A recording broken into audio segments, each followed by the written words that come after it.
¿Cómo están? Buenas noches. Líderes de toda América Latina y el Caribe llegaron el pasado 17 de julio a Bruselas para celebrar esta cumbre entre la Unión Europea y la Comunidad de Estados Latinoamericanos y Caribeños.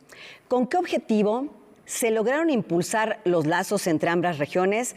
Hoy lo platico con Gauthier Mignot. ¿Cómo estás, Gauthier? Hola, Gabriela. Muy buenas noches. Gracias por la invitación. Embajador de la Unión Europea en nuestro país y un hombre que trae a pulso si se lograron entablar o no nuevas relaciones y poderosas relaciones entre ambas regiones. A ver, ¿qué sucedió, Gauthier? Porque hace 8 años que no se sentaban estas dos regiones en la mesa. A ver, platícanos. ¿Cuáles son los antecedentes? Pues yo creo que durante esos 8 años, desde el 2015, que fue la última cumbre UE-CELAC, hubo un pequeño distanciamiento porque cada región estuvo absorbida por crisis internas o en su vecindario, en el caso de la Unión Europea, y en el caso de la CELAC, divisiones internas. Brasil se salió durante la presidencia de Bolsonaro, por ejemplo, y Colombia también. Y en el 2021, cuando México tuvo la presidencia pro tempore, hizo mucho esa presidencia para volver a reunir la familia latinoamericana y caribeña. Ahora ya han reintegrado todos los países la CELAC y eso nos permitió organizar nuevamente una cumbre UE-CELAC.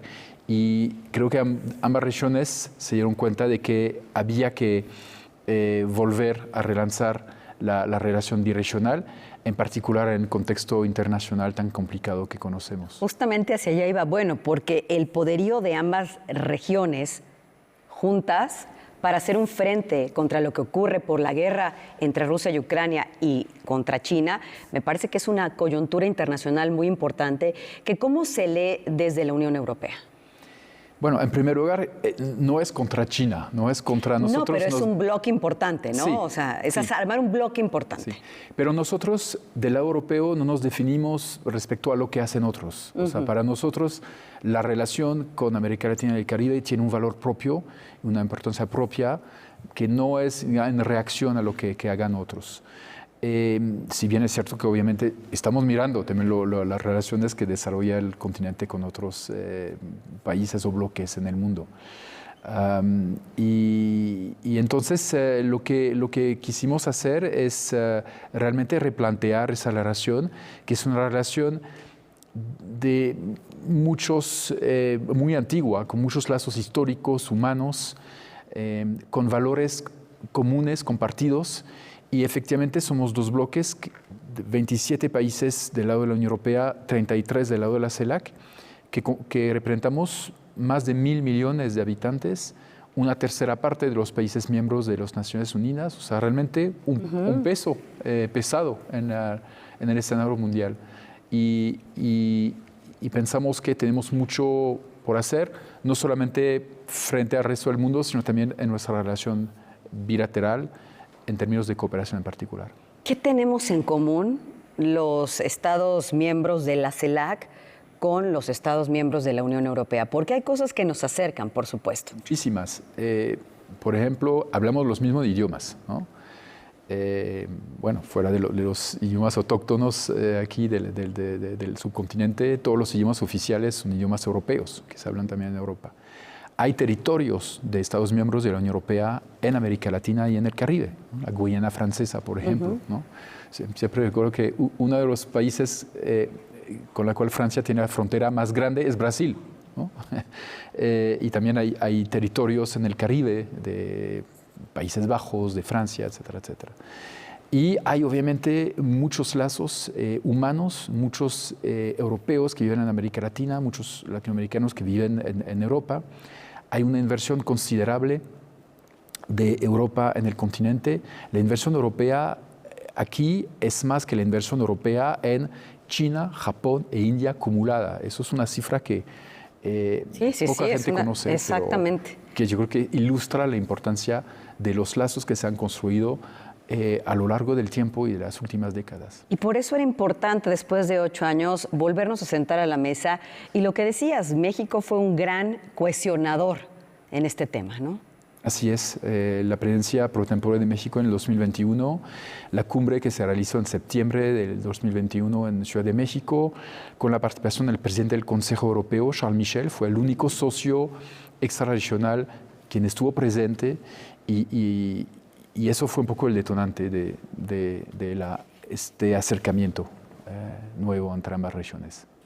La presidenta de la Comunidad Europea, Ursula von der Leyen, decía: América Latina y el Caribe, Europa, nos necesitamos mutuamente, mucho más que nunca. Ese mucho más que nunca, esta declaración, ¿qué quiere decir? Quiere decir que estamos en una época en la cual se están cuestionando las bases, los fundamentos de las relaciones internacionales. El derecho internacional, que está violentado por la agresión rusa a Ucrania, los derechos humanos, que vemos que en muchas zonas del mundo, muchos países están cuestionados sobre la validez de los derechos individuales, si no es más importante algunos derechos colectivos o derechos al desarrollo que están muy mal definidos y que dentro de los cuales se esconden dictaduras. La democracia, que está también cuestionada en muchos países del mundo, y obviamente los retos globales del cambio climático, de la pérdida de biodiversidad, que requieren más que nunca una acción colectiva. Y sabemos que aquí, por toda la selva amazónica en particular, pero otras selvas muy importantes, o sea, este continente es absolutamente clave frente a esos retos globales. Entonces, todas esas razones nos llevan a cerrar filas entre europeos y latinoamericanos. Mencionabas el retorno de Brasil como miembro de la CELAC, algo que se vio con muy buenos ojos, por supuesto, en la Comunidad Europea. ¿Por qué es clave un país como Brasil también para ustedes? Pues Brasil es el país más grande y más poblado del subcontinente. Entonces, obviamente, sin Brasil es, bueno, algo falta, ¿no? en la alianza birregional.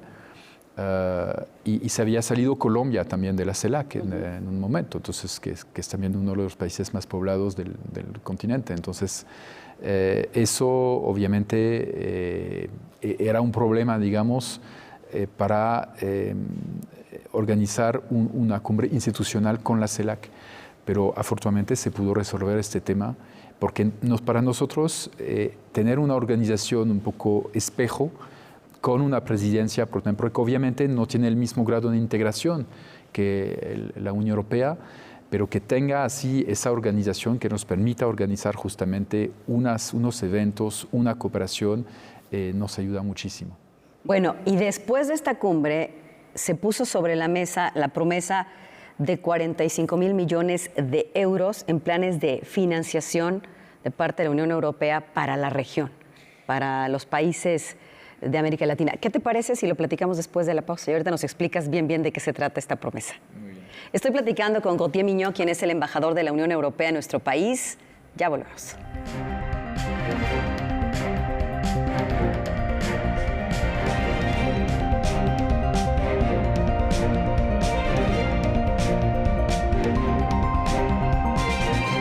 Hola, soy Mario Delgado, presidente de Morena. Gracias a tu confianza, nuestro movimiento ha triunfado en Veracruz, Morelos, Ciudad de México, Tabasco, Chiapas, Baja California, Puebla, Sonora, Campeche, Zacatecas, Baja California Sur, Sinaloa, Nayarit, Colima, Michoacán, Tlaxcala, San Luis Potosí, Guerrero, Oaxaca, Quintana Roo, Hidalgo, Tamaulipas y Estado de México. Y en el 2024, Morena seguirá latiendo cada vez más fuerte en el corazón del pueblo de México. En México, la transformación digital llegó para quedarse. En la Cámara de Diputados, reformamos la ley para que el Sistema Educativo Nacional integre las opciones presencial, en línea o virtual, abierta y a distancia, certificación por examen y educación media superior abierta. Así, fomentamos el uso consciente de las tecnologías de la información y la inclusión en la sociedad digital. Porque México eres tú. Legislamos para todas y todos. Cámara de Diputados, Legislatura de la Paridad, la Inclusión y la Diversidad.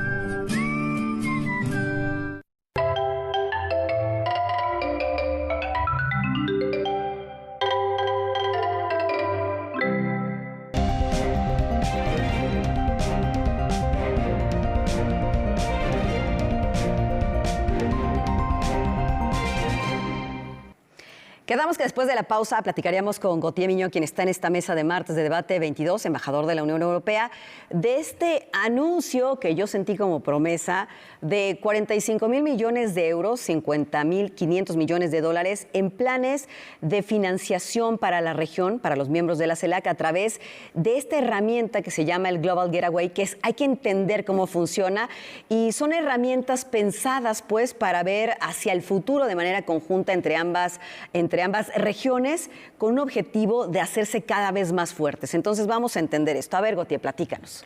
Bueno, esa cifra de 45,000 millones de euros creo que es más un cálculo de la cifra al cual podemos llegar si acumulamos la cooperación de la propia Unión Europea, de sus 27 Estados miembros y la inversión privada que podemos apalancar a través de esos proyectos de cooperación. Pero lo más importante es explicar qué es el Global Gateway. El Global Gateway es nuestra estrategia global de cooperación.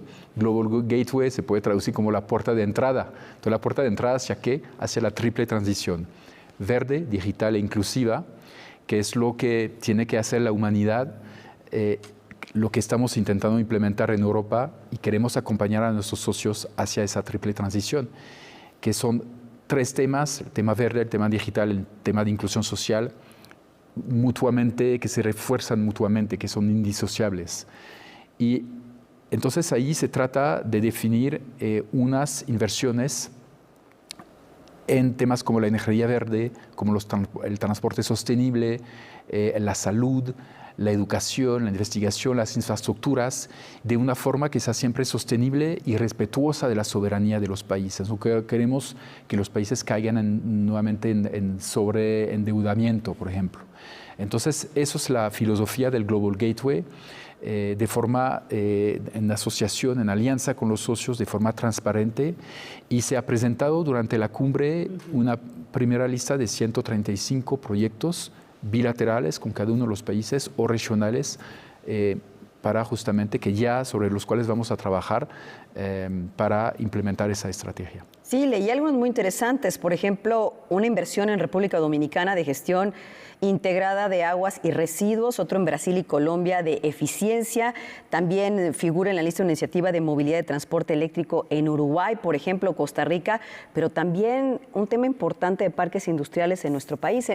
¿Qué le toca a México en esta cifra que se puso sobre la mesa?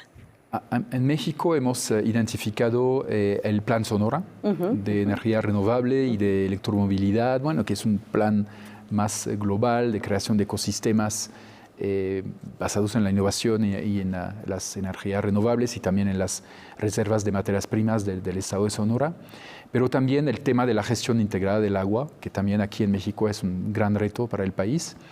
El tema de la finanza verde, cómo orientar más el sector financiero y las empresas mexicanas hacia inversiones verdes, bonos verdes, por ejemplo, definir lo que es una inversión verde, lo que se llama la taxonomía verde. Tenemos una cooperación con la Secretaría de Hacienda al respecto, que se quiere inspirar de la taxonomía verde europea.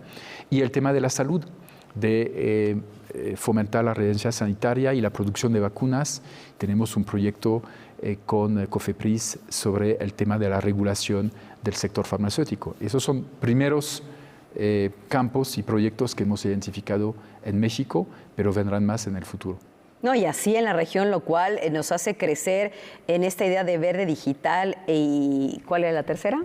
Inclusión social. Inclusión social, de manera conjunta y mirando hacia una región que es primer mundo, que desde luego es la Comunidad Europea. Ahora, en medio de esta guerra entre Rusia y Ucrania, se ha dejado ver la dependencia energética que tiene la Unión Europea, algunos países, frente a Rusia. Ahora, como socios, hablando de los miembros de la CELAC, como socios estratégicos de estos países miembros de la Comunidad Europea, estamos lejos, pero ¿cómo pudiéramos aprovechar una coyuntura tan importante como esta para ver justamente, no nada más hacia Norteamérica, sino hacia Europa? Europa ha cortado su dependencia energética frente a Rusia. Ahora ya no importamos energía de Rusia, y hemos tenido en un tiempo récord que buscar otros proveedores, reducir nuestro consumo, aumentar la eficiencia energética y también desarrollar más energías renovables en el suelo europeo. Y obviamente los proveedores alternativos los estamos buscando más en nuestro vecindario, pero por ejemplo en unas semanas México desde la nueva terminal de Altamira va a exportar gas natural licuado hacia Europa, que es gas que se importa desde Texas, pero sí se va a hacer la licuefacción allá en Altamira y exportarse hacia Europa. Entonces es un ejemplo efectivamente de cómo América Latina nos puede ayudar y nos va a ayudar en este esfuerzo, efectivamente. Pero lo que queremos sobre todo es desarrollar esa transición verde aquí en el continente. Y eso se dijo también muy claramente. Queremos que el valor agregado de esas inversiones se quede aquí, que las comunidades locales se beneficien de las cadenas de valor. Y ahí hubo una gran convergencia, lo dijo también la canciller Alicia Bárcena, que América Latina no podía seguir siendo una cantera de recursos naturales y eso corresponde... Una mano de obra barata, lo dijo, ¿no? Exacto, y eso corresponde totalmente con esa visión, ayudar a América Latina a llegar a otro nivel, un nivel más de innovación, más tecnológico, y no se trata de extraer recursos y llevarlos a Europa, sino de desarrollar el continente, porque creemos que todos nos vamos a beneficiar. Si logramos que aquí haya una mejor mitigación del cambio climático y una mejor adaptación, pues todos nos vamos a beneficiar finalmente. Que va en línea con lo que dices. Ahora, ¿cómo se lee el papel de nuestro país en esta cumbre, la participación de Alicia Bárcena, su llegada? Y ella misma también lo decía, que esto era una excelente oportunidad para crear empleos sostenibles, que tú también hablabas de esa palabra, y de cómo integrar ambos valores, el de Europa, América Latina y el de América Latina hacia Europa, ¿no? Bueno, ella es una gran conocedora de esos temas. Como secretaria ejecutiva de la CEPAL, fue quien presentó en la cumbre de la CELAC en el 2021 un plan de desarrollo integral que fue adoptado en aquel entonces. Entonces, ella es una gran experta, es una gran aliada de Europa y nos alegró mucho de que su primer viaje oficial haya sido a Europa, justamente, como canciller. Entonces, ha tenido una participación muy activa y positiva a esa cumbre y también ha tenido varias reuniones bilaterales en margen de la cumbre y es muy importante el papel de México para nosotros. México es realmente una de las locomotoras del continente, una de las potencias económicas más importantes y tiene que jugar un papel crucial para el éxito de esta nueva dinámica que está impulsando esa cumbre. No fue solamente un momento, es la nueva dinámica, me gusta eso. Sí, porque al final es una nueva dinámica, ¿no? Exacto, y nos va a llevar, tenemos una hoja de ruta de varias reuniones de ministros de finanzas. Bueno, en primer lugar, al final en unos días vamos a tener una reunión de parlamentarios de ambas regiones en Madrid. Después tendremos reuniones de ministros de Economía y Finanzas, de Seguridad Pública, y otros eventos que nos llevarán a una nueva cumbre en el 2025, probablemente en Colombia, porque Colombia ostentará la presidencia pro tempore de la CELAC en aquel entonces. Entonces, lo que queremos es realmente tener contactos mucho más frecuentes a todos los niveles. Aquí estuvo efectivamente la presidenta de la Comisión Europea hace un mes, Ursula von der Leyen, viajó a Brasil, a Argentina, a Chile y a México, y todo eso demuestra cómo esta cumbre nos ha permitido volver a poner a América Latina y el Caribe no solamente en la pantalla radar, sino arriba de la agenda de los dirigentes de la Unión Europea, y estuvieron los 27 presidentes y primer ministros de los Estados miembros en Bruselas en la cumbre. Es una de las cosas que apuntaba el presidente Andrés Manuel López Obrador, de regionalizar ese poderío que tiene América Latina para compartirlo con el mundo, que resulta súper interesante. Regresando de la pausa, hablamos de México, si me lo permites, Gautier, ya lo apuntamos un poco, pero no todos jalan parejos como miembros de la CELAC, ni con las ideas de avanzada, sí sucedió o no, refiriéndome a Nicaragua, a Venezuela, a Cuba y a otros países como Honduras, donde se ven ciertas cosas como con recelo por sus propios proyectos, vamos a llamarlos así, políticos de cada uno de estos países. ¿Lo platicamos después de la pausa? Con mucho gusto. Ya volvemos. Platico con Gautier Mignot, quien es el embajador de la Unión Europea en nuestro país. ¿Qué beneficios ha tenido esta reunión de la CELAC y la Unión Europea? Volvemos.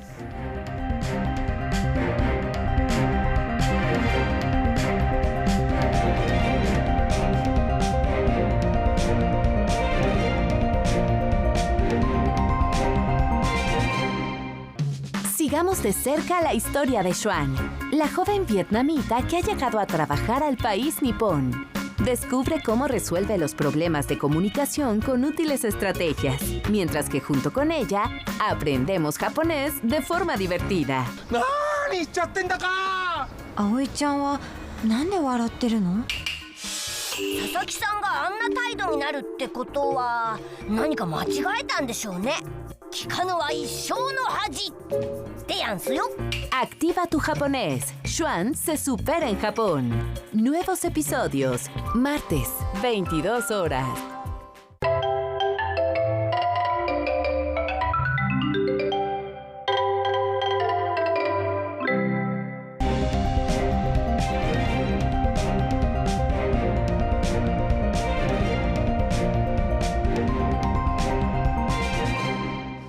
Se dice que no todos en la CELAC, por proyecto de nación, jalan hacia el mismo lado. ¿Cómo le fue a esta cumbre en términos de sumar a países como Nicaragua, Venezuela, Cuba, Honduras, Bolivia? A ver, Gautier, platícanos. Pues creo que fue una de las bondades de esa cumbre, es que logramos reunir a países muy diferentes, con orientaciones políticas, algunos muy diferentes, si bien el continente latinoamericano es un continente de mucha democracia, sí sabemos que hay algunos países que tienen otra orientación, y todos estuvieron presentes, todos estuvieron invitados, todos estuvieron presentes. Y luego logramos adoptar una declaración, todos esos países, menos Nicaragua, que fue efectivamente el único que se deslindó, y fue muy valioso demostrar que entre esos 59 países, fuimos capaces de encontrar lenguaje común sobre muchos temas de la agenda internacional y bilateral, como es el caso de la guerra contra Ucrania, como se le llamó claramente en el texto, mencionando todas sus consecuencias nefastas para el resto del mundo, pero también temas de interés para los latinoamericanos y caribeños, temas que incluso nunca se habían introducido en una declaración firmada por la Unión Europea, como el tema de la trata de esclavos en la historia entre nuestros continentes y África, como el tema de las Islas Malvinas, el tema del hecho de que Estados Unidos haya puesto en la lista de estados terroristas a Cuba. Entonces, en todos esos temas fuimos capaces de encontrar un lenguaje común entre todos esos países, y creo que eso es muy importante. También hablamos de nuestras diferencias, hablamos de derechos humanos. Hubo un diálogo cordial, pero muy franco también, como es el caso entre amigos. ¿Y cómo debe ser? Exacto. Y entonces eso creo que nos permite construir sobre esta base, ¿no? La declaración como tal, yo creo que es importante por el hecho de existir y por el hecho de darnos una base justamente para poder construir más cosas en términos de cooperación. Y porque no hay que tener miedo a discrepar, podemos pensar diferentes, pero podemos trabajar de manera conjunta para beneficio, por supuesto, de todos. Ahora, yo te quiero preguntar cómo va este tema, porque Alicia Bárcena destacó en la cumbre que seguirá México trabajando para concluir pronto, así lo dijo, y de manera muy satisfactoria, un acuerdo global con la Unión Europea. ¿En qué va? ¿Qué falta? ¿Cómo está este tema? Que yo sé que se ha invertido muchas horas de trabajo, por supuesto. Efectivamente, parte de esa agenda biregional son los acuerdos que teníamos en preparación o en negociación. Ya se ha finalizado el con Chile, un acuerdo también muy importante con el Caribe, también los países africanos y del Pacífico, el acuerdo ACP, como se les llama. Y nos quedan pendientes el acuerdo con Mercosur y el acuerdo con México. Y en el acuerdo con México se reafirmó lo que habían dicho los presidentes López Obrador y la presidenta von der Leyen durante su reunión aquí en el mes de junio, el objetivo de finalizar y firmar este acuerdo de aquí al final del año. Entonces ahora les toca a los negociadores hacer lo propio para lograrlo. ¿Qué alcances busca tener este acuerdo entre México y la Unión Europea para entenderlo? ¿Qué puntos, qué beneficios? Primero hay que recordar que desde el 1997 tenemos un acuerdo global. ¿Por qué global? Porque incluye un tratado de libre comercio, pero no solamente. También una parte de cooperación y una parte política. Y está fundamento en valores compartidos. Derechos humanos, Estado de Derecho, democracia.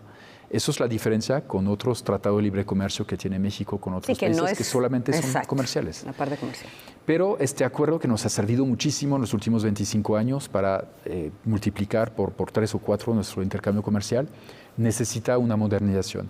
Y de eso se trata este nuevo acuerdo, profundizar nuestro intercambio económico, facilitarlo para las pymes, por ejemplo, el comercio digital, en fin, temas que no existían a finales del siglo XX, y también modernizar nuestra parte de cooperación, temas como el cambio climático, que no eran tan vistos como tan importantes en aquel entonces.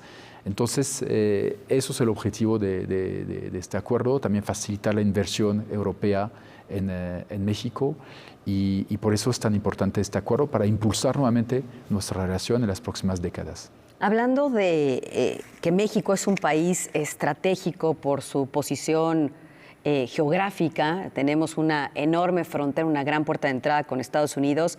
Los países asiáticos han empezado a hacer mucho nearshoring para tener a un mercado tan ambicioso como Estados Unidos a la vuelta de su casa, por decirlo de alguna manera.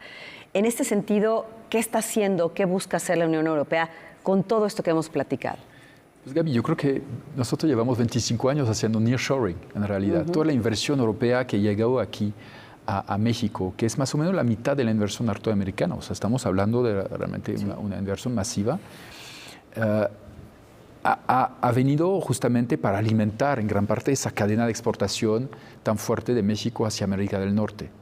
Y la inversión, las importaciones que se traen desde Europa también sirven muchas veces de insumos a esa cadena de exportación. Entonces, en realidad, la relación entre México, América del Norte y Europa es un triángulo. Y nosotros, obviamente, en el contexto actual, siguen interesadas nuestras empresas en reforzar sus inversiones en México, pero para eso necesitan un ambiente propicio en términos de Estado de Derecho, de seguridad jurídica, de energía, de agua. Todos esos temas son importantes, de seguridad también, por supuesto. Y eso va a determinar hasta qué punto México se va a beneficiar de esa gran tendencia favorable de inversión internacional. Hay muchas empresas de Europa en particular que están interesadas en invertir en México. Para muchos expertos se dice que México está en un momento importantísimo históricamente hablando por estas oportunidades que tenemos. Tenemos que terminar el programa, pero si me tuvieras que dar una frase para cerrar lo que se logró entre esta cumbre de la Unión Europea y la CELAC, ¿cuál sería, Gautier? Es una asociación renovada. Ya no somos solamente viejos amigos, somos socios de futuro y socios de elección. No es una herencia del pasado, sino es una decisión conjunta de enfrentar juntos el futuro. Pues con eso nos quedamos. Gracias, mi querido Gautier Millau, como siempre, por venirnos a platicar y a desglosar todo lo que se vivió en Bruselas y para entender un poco cómo puede beneficiarnos absolutamente a todos. Muchísimas gracias, Gabriela, por el espacio. Gracias a ti, gracias a ustedes. Buenas noches. Nos vemos la próxima semana.